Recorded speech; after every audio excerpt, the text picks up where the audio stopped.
It's going to last 10, 15, 20 10, days. 15 minutes. Okay, But we'll see. Let's okay. just rock and roll. Okay. So, Soma, it's great to have you on Channel 9. Tell us about yourself. What do you do? Great to be back on Channel 9 first. Yeah. I run the developer division here at Microsoft. Mm-hmm. So, as part of running the developer division, sort of at a high level, I think about our mission as threefold. One is delivering a set of .NET platform technologies Mm-hmm. for developers around the world, so they have a sort of a rich platform, a rich set of frameworks that they can build applications on. Mm-hmm. The second thing is a set of developer tools. So all the Visual Studio family of developer tools that come out of Microsoft Mm-hmm. have sort of the developer division. And then the third thing, this is sort of a more recent venture that we got started a couple of years ago. Mm-hmm. We wanted to build a set of tools targeted at the professional designers of the world, which we call Expression family of tools. Hmm. So that also comes from the developer division. So those are sort of the three pillars of the developer division. Awesome. And that includes languages like C#.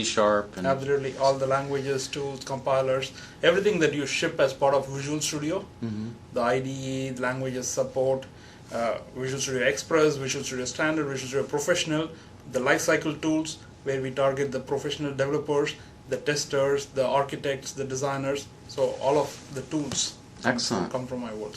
So you're a vice president, right? And this is your division. So let's talk a little bit about how did you get to this position? I mean, you didn't just get a handshake and welcome in. I mean, you started off. Let's hear about your history at Microsoft Sure. and the past. Sure. It seems like a long time ago, and it is a long time ago, but there are times when I think, hey, it looks like I just joined Microsoft and where has all the time flown by kind of thing. I did join Microsoft back in '89, January '89, Wow. fresh out of school. I was doing my, so this is one trait that Bill and I share. I dropped out of college. Ah. I was doing my PhD from Buffalo, State University of New York at Buffalo. Okay. And it was cold. It is a cold place. Okay, so I was like, sort of not sure in my head, do I want to finish my PhD and stay a couple more winters here, Mm-hmm. or what should I be doing? Just about that time, I sort of happened to interview with Microsoft. I got a job offer from Microsoft, and it was like, the trade-off I had to make was stay in the cold place for 2 more years, or go to this sort of relatively unknown company in the Northwest, and I never been to the Northwest until then, and the cold weather and systems programming both sort of helped me decide that maybe I should go to Microsoft, and I've not looked back since then. Fantastic. So what did you start off as? Were you an engineer? Or? Yeah, I started off as a development or a SDE in test, software design engineer in test. Back then, Microsoft and IBM were involved in a joint development project for a 32-bit advanced operating system called OS2. Mm. So I got put in that project when I joined in first, and I was working on file systems and memory management, all of the kernel features. Sure. Excellent. And so I'm curious, I mean, a lot of people are, how do you move up to vice president? I mean, is it just stellar performance, or you have big ideas? And I mean, how does it work? I don't know. I think it works differently for different people.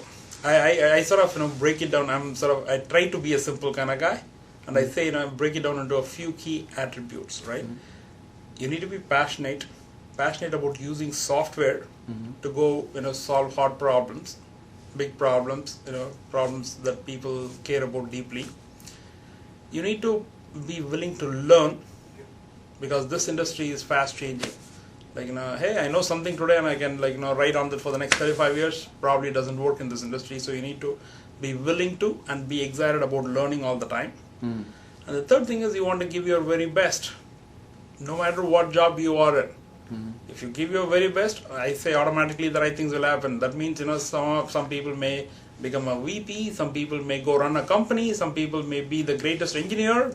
It varies, right? Mm. But so those are some of the simple attributes that I keep in mind, and I tell people when they ask me, hey, what should I do, kind of thing. Mm. So, be passionate, do your very best. That I think will happen. Sure. But I mean, it's certainly, to be a successful vice president, I mean, you're dealing with a large, basically, company that you run, and you have to be knowledgeable about so many things happening within your division, right? Especially a division like developer tools. And so, how do you scale? How does it work? Do you have a life outside of work, or do you just work all the time? I have a wife and 2 daughters. No, but you know, it's like now I people sometimes ask me, you know, hey, you know, developer division is a big division. How do you manage, kind of thing, right? And I say, no, I don't think about it that way. I think about it as like, you know, I get a chance to work closely with like, you know, half a dozen people or a dozen people, and hopefully they'll turn around and work with another, you know, half a dozen or a dozen people each, and then pretty soon, you know, you cover the entire organization, right? The other thing, you know, sort of going back to your previous question. At the end of the day, there are 3 or 4 things that I sort of, you know, bucketize people into. You can be a technology leader, you can be a business leader, you can be a people organization leader. And so, you know, earlier on, I think, you know, if you are interested in sort of growing through the corporate ranks and, you know, want to, you know, reach some position up there, decide, you know, hey, where you're going to hang your hat on. There are going to be very, very few people who are going to be superstars in all these dimensions. Usually what happens is, right, people are extremely good in 1 or 2 of these dimensions, the other they are okay, kind of thing, right? So pick and choose, you know, hey, if I say, Charles, what do you want, you know, the world to think about, you know, are you the best technology leader, are you the best business leader, are you the best process leader, are you the best organization leader? What is it, you know, that people can identify and resonate when they hear your name? Based on your passion, your contributions, your excitement, your skills, kind of thing, and you know, make sure that it is at least on one of those dimensions. I'm in trouble. No. Well, I'm just an individual contributor, which is a fine thing to do. Which is fantastic. You know, there are days when I wonder, you know, gosh, wouldn't I be, you know, excited to be an individual contributor, kind of thing, because there is something that is exciting about, like, you know, you contributing directly as opposed to working through other people. So, do you write code at all these days? Do you test out this product? I do test the product occasionally, but you know, it's been like several years since I have written code. Understandable. So let's talk a little bit about, I've been reading your blog, and it's great that you blog. It seems to be a very highly active blog, which is, you know, great job. Thank you. I mean, I can imagine it's hard to find time to do that. And I saw one of the blog posts you were talking about SP1 of Visual Studio 2005 not being supported on Vista. Can we talk a little bit about why that's the case? Sure. And decision making that's gone into that? Absolutely. First of all, I want to sort of rectify one thing that you just said. Sure. SP1 is supported on Vista. There are going to be a few issues that people are going to encounter when they run SP1 on Vista. Okay. And you know, we need to sort of continue, you know, figuring out what those are and providing fixes to those. But SP1 is absolutely supported on Vista. Okay. So I want to make that clear. Okay. And I hope that my blog said that as well. So, here is the sort of trade-off that we had to make. We had, you know, decided that we want to do a service pack for Visual Studio 2005. Actually, we want to do it by the end of this summer, early fall kind of thing. And actually, we are going to be, you know, a couple of months later on that. Okay. The decision that we had to make was, you know, hey, Vista is this brand new operating system, you know, great operating system. We think, you know, it's going to, you know, be very well received by our customers, and we want to make sure that we have a great developer experience using Visual Studio 2005 on Vista. Okay.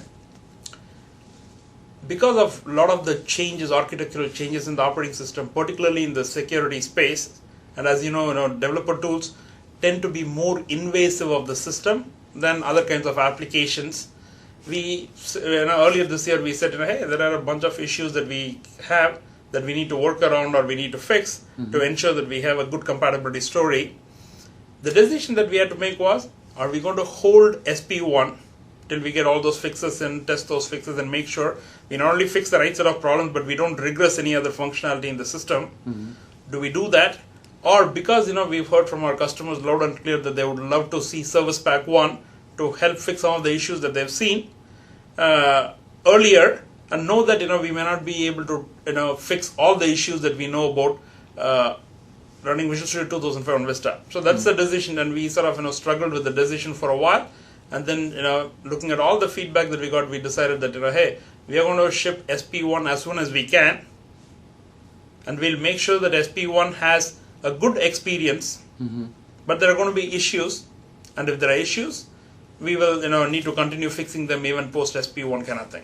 Understood. And come down as like little service packs. Right, we'll have a GDR, or, you know, a GDR is what we call as for general distribution release, a fix or a handful of fixes that we want to package up and then say hey, anybody who's running Visual Studio 2005 SP1 out there should be able to get these fixes, kind of thing.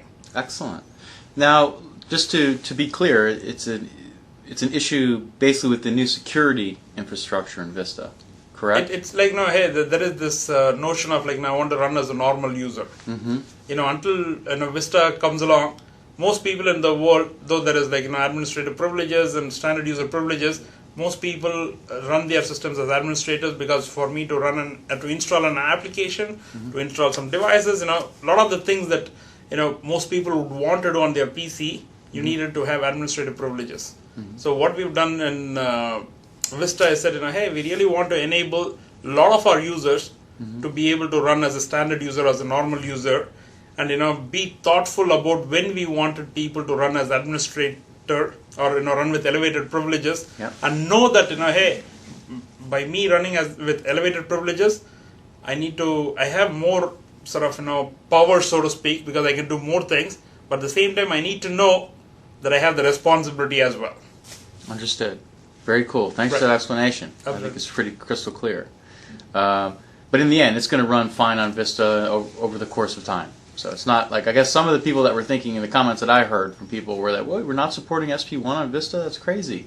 We are supporting SP1 on Vista, but we know that there are going to be a set of scenarios where customers will have some issues. And actually one of the things we are doing as we speak today, we are having a team of people go through and try to identify what those issues could potentially be, and then document it so that customers out there can understand what those issues are likely that they're going to hit, and if there are customer workarounds that we can do to help them get past the problems, we'll talk about them, and as and when we have fixes available, we'll point customers to those fixes. Fantastic. Yeah. Thank you. All right, so let's talk a little bit about the future of Visual Studio then. I mean, Vista is now, and 2005 SP1 is pretty much now. Where are we going? What's the direction with tools in your mind?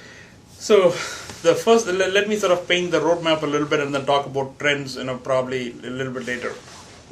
So, in the division we've started working on the next version of Visual Studio, which we've codenamed Orcas. And the primary focus for Orcas is to be the best developer tools to target Windows Vista and Office 12. Okay.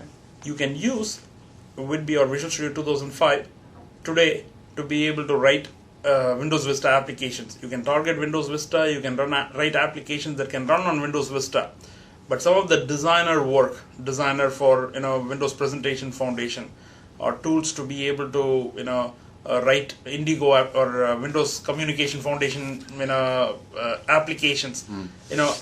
You have to write a lot of code today with Visual Studio 2005. We'll be able to do some designers and other work in in the next version of Visual Studio Orcas that enables you to more easily build Vista applications. So that's and likewise in Office, we recently announced the code name Cypress, which is the Visual Studio tools for Office. I think we call it second edition, which is an add-on to Visual Studio 2005 to make us target Office 12. So we'll make sure that we take that functionality, integrate it with Orcas, as well as provide some design time support so that you can more easily target Office 12 as a platform as you can target Vista as a platform. So that's sort of the key focus for Orcas. We are also doing a bunch of work in other parts of Visual Studio. One thing that I want to highlight, and we've talked about this a lot, is the work that we are doing to enable link support, both in VB and C#. So that and the way I think about it is, right, we used to have a programming world and a data world, and we want to make sure that we sort of bring those two worlds closer together. Excellent. So we are doing a whole bunch of work on link, and that's another exciting thing that's going to be a part of Orcas. So that's sort of some of the key things that we are doing in Orcas. Okay. And meanwhile, we are also starting to think about hey, what comes post Orcas, right? But it's still early planning. And as we make a little bit more progress, as we get into Orcas beta, and we have the ability to start doing more in-depth planning, we'll be able to talk about that. Certainly. Right. But it brings up a good point. I mean, clearly you're tasked with that sort of thinking for the most part. I mean, overseeing it anyway. Right. Yeah. But of course, the evolution of our products don't happen in a box, right? Yeah. I mean, we get customer feedback, but besides the customer feedback, which is incredibly, exceptionally important, there's other aspects, correct? I mean, you have stuff coming out of research, you have Right. new ideas from brilliant people on your Absolutely. team. Right. Even today, we have a lot of what I call incubations, and I'm a big believer in incubations, right? What I tell people is, hey, every team should plan for 10 to 15% of their time and resources to be focused on what I call long lead incubations. Things that may take 4 or 5 years from the time we start thinking about it to when we bring them to market, so that we always have this innovative spirit that is going on in the division, so that 2 years from now we have some great things coming out that we started as incubation maybe this year or last year or whenever we started, and there is an ongoing an innovation pipeline, so to speak, right? Yeah. So we do that, and today we have a bunch of things. I'll just highlight one example. If you talk to the hardware companies like Intel, like AMD, like any of these people who come out with microprocessors for for the PCs and the like, they would tell you that the future is multi-core and many-core. Look at Intel's roadmap, look at AMD's roadmap, look at all these roadmaps. It's all hey, the world is going to be multi-core and then many-core kind of thing, right? Now, what does that really mean in the software world?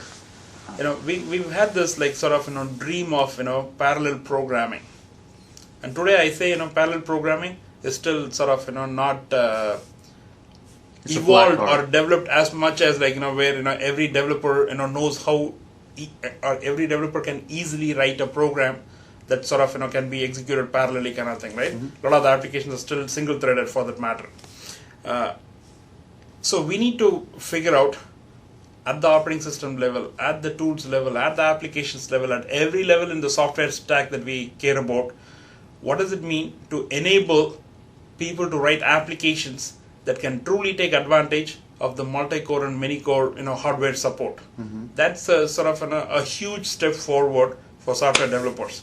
And we got a bunch of people, a lot of them working in my division, but people across the company who are thinking about how do we truly take advantage of the hardware advances coming in the many-core, multi-core world, and what do we need to do both in the software that we provide and what tools that we need to provide so that software developers around the world can truly take advantage and get the performance benefits and all the fun things that they get with the advances in hardware. So that's one huge piece of work that I call it early incubation, but we start that incubation today. Excellent. And so, what do you say for the C++ developers out there? I mean, we always seem to focus in on C# and VB.NET, and that's great. Those are wonderful languages, but there's still a huge number of unmanaged C++ developers. Absolutely. What are we doing for them? There is a large number of C++ developers, right? I think people, some people will tell you we have millions, 2+ million, 3 million, depending on how you count it, kind of thing. And I think the thing that we need to recognize and think about, there's going to be people who are excited about managed code, and that's fantastic for a lot of different scenarios. And then there are going to be some people who are excited about native code for a different set of scenarios, and we need to be able to move developers forward in both sides of the house, kind of thing, right? So for C++, one of the things that we are looking at doing is figuring out how we can make some enhancements to MFC to be able to allow the C++ developers to target all the rich functionality that's available in Vista, right? That's one of the things we are looking at. When we are going to be able to do it and bring to market, I think the team is trying to figure that out, but that's one of the things that we are looking at doing. Excellent. Well, it's good. I mean, it's just the point is that coming from you, right. I mean, it's fact, right? We do want the language to evolve. We haven't forgotten about that subset of developers. In fact, if you look at the C++ language and the support that we provide in Visual Studio, the progress that we've made between the previous version of Visual Studio, which is Visual Studio 2003 to Visual Studio 2005, I think we made a lot of progress, and we need to continue evolving that. Sure. I mean, a lot of C++ developers talk about how they'd like the IntelliSense support to be improved. Right. But it's a harder problem when you're dealing with unmanaged libraries. Right. And just to give you a a sense of this, look at Microsoft. Microsoft is a big software development house, as much as any other software development house in the world, kind of thing, right? There's large chunks of code in Microsoft that's C++, and I'll be the first to tell you that there is no plan to throw all that code away and say, oh, I'm going to write in C# or VB.NET or whatever else it is, right? Yeah. So Windows, large chunks of Windows, Office, go team by team. Mm-hmm. There are chunks of like C++ native code that exists today in the company that I foresee existing for time to come, right? Yeah. So as much as the rest of the world, we need to make sure that our own house can also benefit from our tools, the evolution of our language, the evolution of our tools. Mm-hmm. So we have a responsibility to the C++ developers and native development, as much as the managed code development. Outstanding. So you're vice president. You've been here for 19 years. I mean, why aren't you vacationing in Tahiti full time? What what excites you so much to come to work every day and to keep innovating and keep working hard? Right. So let's talk about that. So in my mind, the good news is I've been asked this question a couple of times before, so I sort of can don't have to think too much. There are a variety of reasons, but I sort of summarize it into like 2 reasons at the end of the day. I personally want to continue learning new things. I want to work with smart people, and I want to have a broad impact. That's sort of what makes me get up in the morning and want to do something. Now, why Microsoft after 18 years or how many ever years it is, right? Why not vacation somewhere full time kind of thing, right? I say there are 2 reasons. One is, if you look at the software that we make, I've been in Windows for the first 14 years of my career at Microsoft, and the last 3 years or so been in the developer division, right? The work that we do, the products that we build, the products that we deliver and ship, literally hundreds of millions of customers around the world are using our products. And they're using it in sort of in what I call in a meaningful way. Some of them may be using it for education, some of them may be using it for business, for improving their personal productivity, for education, for communication, for entertainment, for sharing information with family and friends, whatever it is, right? Mm-hmm. But in some meaningful way, the software that we are making, the software that you're delivering, has a broad impact, on people around the world. And as long as I think about the impact, that I get to be part of a team, a product, a set of products that can potentially have that impact, and that impact is only growing positively and broader day by day, I say, hey, I don't know where else I want to be, because making an impact at the end of the day is a satisfying feeling. The other thing is, this I sort of say it in a joking manner, there are a few days when I sort of feel a little bit too good about myself. I say, hey, I'm working for the largest software company in the world. I sort of made it as an officer in the company, hey, life is great, maybe, I'm a little bit too smart kind of thing, right? And this happens, when I go home some days and I say, wow, I'm good kind of thing. But that feeling lasts with me probably overnight, and then next day morning when I come into work, I sort of get pulled down to earth quickly. And the reason is because when I look at people around me, I sort of say, hey, wow, there are so many people who are smarter than I. How can I work with them and learn more, right? And as long as I personally want to be in an environment where I can continue to learn, interacting with smart people, and I truly believe that Microsoft has done a fantastic job, over the years, right? Building an organization, a team of people where we've been able to get the best and brightest from around the world. Absolutely. To be a part of Microsoft, with a common interest of using software to go, solve some, hard problems in the world. So getting the opportunity to make a broad impact, having the sort of an opportunity to work with super smart people, I say as long as those 2 things are there, I'm excited to be a part of this company. Fantastic. Well, on that note, I'm sure you have some other work to do. And it's been great meeting you. I guess I would ask one last thing in finale is, what, in your opinion, excites you most about Visual Studio 2005? Like, the thing that you guys just released. What excites you about that? And what excites you about Orcas? And the future of developers for our platform, right? Because we're making it easier for them to write good code. Right. Isn't that the mantra, right? Yeah. Easier to write good code. Right. Mm-hmm. So we're going to keep enabling that. But what really excites you? Are there any specific features that are just like your pet features? I think more than the feature itself, the one theme that is really exciting to me is the fact that historically, if you look at through the evolution of Visual Studio as a product, a family of products, we've always been focused on the professional developer, on the individual developer, and said, hey, our job is to build a set of tools and technologies that is going to make you highly productive. And I think we've delivered on that release after release after release kind of thing. For Visual Studio 2005, when we started designing the product, we said, hey, if you think about software development, the software developer is a critical part of the software development team. But guess what? There are more people that need to come together to make the software team be successful, the software project that they're working be successful. It could be starting anywhere from hey, a business analyst to a project manager to a tester to an architect to a designer kind of thing. And we said hey, we are going to increase the focus or expand the focus, because we want to continue focusing on the individual developer, but we also want to focus on these other roles that exist within a team and provide a set of tools that enable the team to come together and work in a highly collaborative way. To simplify this, I call this expanding from the individual developer productivity to the team productivity. So we want the team to be highly productive. So all the work that we did with lifecycle tools or Visual Studio Team System is absolutely based on that premise and strategy. So that is one thing, the fact that we are expanding our focus to look broadly at software development. I'm super excited about that. And the work that we've done in Visual Studio 2005 is only the first step. We want to see us target more roles and really expand our focus so that we provide an integrated set of tools that really enable the team to work together highly effectively kind of thing. So that's one.